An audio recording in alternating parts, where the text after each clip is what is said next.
For INSEAD Knowledge, we're joined today by Rhodora Palomar-Fresnedi. She is Global Vice President for Diversity for Unilever. Welcome. Thank you. Thank you very much. Could you tell me about some of the challenges you've seen women face over the years in business? One major difficulty, I think, or challenge for women in business is about being recognized and being able to contribute as women, as themselves, and to be able to express or do a particular job in a way that only they can, because in a lot of ways, if you join, particularly a multinational, you are forced to conform to a certain way and deliver results in a particular way. So the style conformity and the pressure to conform to a particular style is so high that you will come in as a woman and you may retire as a man. so if you want to succeed in the business. So I think that's a major challenge.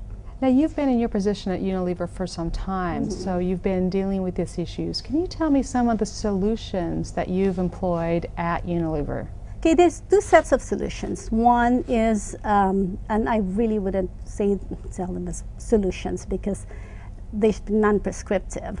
I mean, I would call them as enablers. And there's a set of enablers that are enablers for the women as individuals, and there's a big thing about enablers from organizations in creating the environment that allows women to be women. So for the women, it's about providing them the necessary skills, capabilities that would give them the confidence to actually express themselves. And that's a key issue, because oftentimes they would have the same skills and the same capability but would not have the same confidence. Even if you offer a woman, for example, a job, she would always say, oh, but I haven't done this and I haven't completed this and I'm not ready and all. Very few men would say, I'm not ready for a particular job. You're offering it to me, give it to me now. I've been ready for that for like the last 5 years. So it is about being confident enough or express the confidence to say, yeah, actually, you know what, I can do that. I haven't done it before. For example, you know, you've never been CEO, but given the chance, I could do that job. So it's about the skills and capabilities so that they could have the confidence. But the bulk of work is about building that that confidence to say, I will do it. When does it happen that we're educated differently so that women are educated not to have the confidence and men somehow gain that or educated to have that? I think the education in terms of knowledge is the same. The environment actually doesn't help in expressing that confidence, because the way confidence is perceived or applauded reinforces the way men are expressing confidence. So they're assertive, they will say things that they're also quite direct. Women are more contextual. So if you say this is a particular solution, the women would say, back in Adam and Eve's time, it was like this, and I will tell it, and now this is the solution. And men are generally, of course, this will be a generalization, A plus B equals C, you know, so say fine, you know, it's very efficient. And business has been built around that kind of effectiveness, efficiency, and that kind of language. So the business world has been used to hearing how men speak, analyze, project their confidence, and say that they can do the job.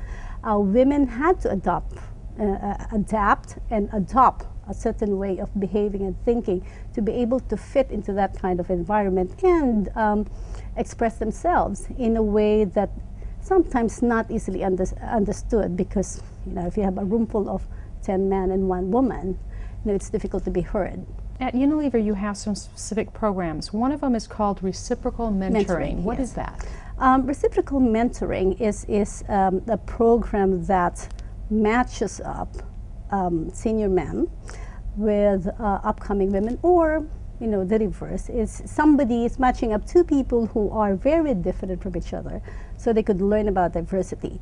For at the top, we inevitably, when we started this, we inevitably partnered the Unilever executive and then the executive committee when it first started with younger women, about at least 2 levels below them, mostly 3 levels below them.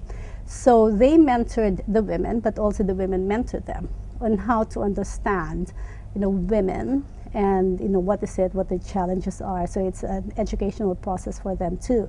For the men, they were mentoring the women on how it is to work in business, what are the challenges, what are the things that they were thinking about, how to move up the organization, what jobs they should take. I mean, things like those. So it's working from what they bring to the table quite naturally. So what do they have and how can they share it with the other person? And as that program has developed, how have you seen women progress differently coming out of it? Actually, both men and women have come out of it quite very, very differently.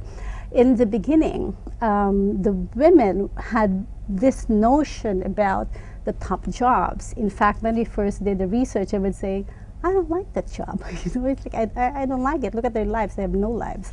But in the interaction with the men, they think they saw actually what they were trying to do and have become excited by it. So the aspiration and the inspiration became firsthand. It's like, oh yeah, this guy, this position is really enabling you to make a difference in a bigger way. So they don't dismiss themselves. They don't write themselves out immediately, because then they'd say, oh yeah, that's an opportunity, and actually, I can do that, but in my own way.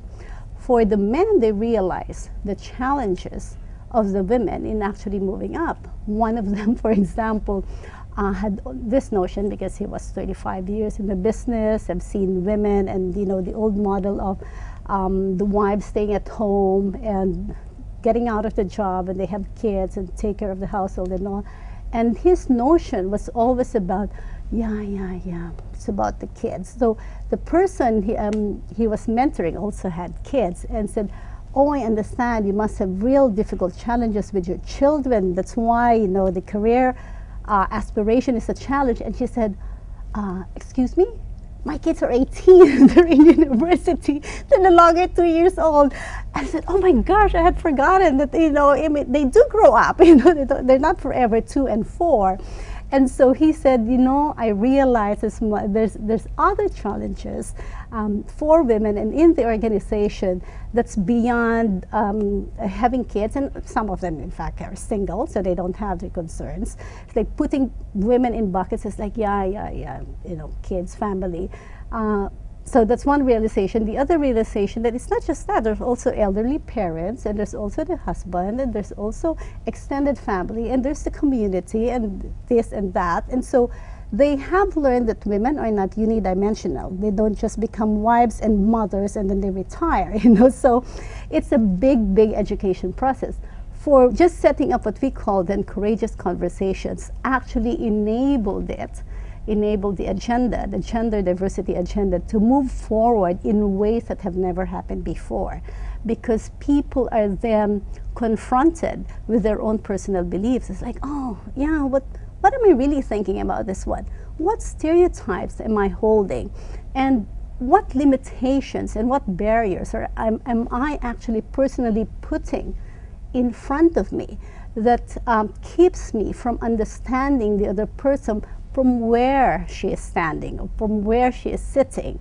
So it's like that actually changed the entire approach. And so I wouldn't just say, oh, she's a woman. Why would I promote her? She's going to give birth in 5 years. It's like they don't always come in that package. And so just being open that maybe this situation is different from anything that I have experienced before. And if I ask, then maybe I would learn something. That changed the entire approach and subsequently our results. Now, 10 years ago, our board, the Unilever board, you would say is predominantly Anglo-Dutch. Our management population was 80% Anglo-Dutch or European, 50% of that, well, because we have Anglo-Dutch. But look at our management population now would probably have 32 nationalities. It had always been good in nationality, but the top would have 2 Indians, an American, and most of them are actually from outside Unilever. So we have changed. Before, nobody is from outside Unilever. We recruit them from university, and then, you know, they retire in Unilever, the only company they have known. Now, even our board now is very, very different. We have Hisonia Nasulu, who's a female from South Africa. We have Narayana Murthy, who's Indian and who's an entrepreneur. It's no longer predominantly European. We have developing and emerging market representation. And come May, it will even be more diverse, which when Anne Fudge gets confirmed as you know, board member, that's a fantastic, fantastic move. And all of those 4 appointments that I have mentioned, I mean, Genevieve Berger, a scientist with 3 PhDs, you know, much more you could ask. She's now in the Unilever executive, brings a lot to the table and changes the top so much. Changes that have happened just in the last 3 years that would have been unimaginable 10 years ago. So in the beginning, it looks slow, and you're just tilling the soil on where it's going to end and all. And then suddenly, you know, your results come in, you know, almost, I wouldn't say exponentially, and I wouldn't say tipping point, but for me, every new appointment and every single one makes a huge difference that sends ripples across the organization. Rhodora Palomar-Fresnedi, thank you very much. Okay, thank you.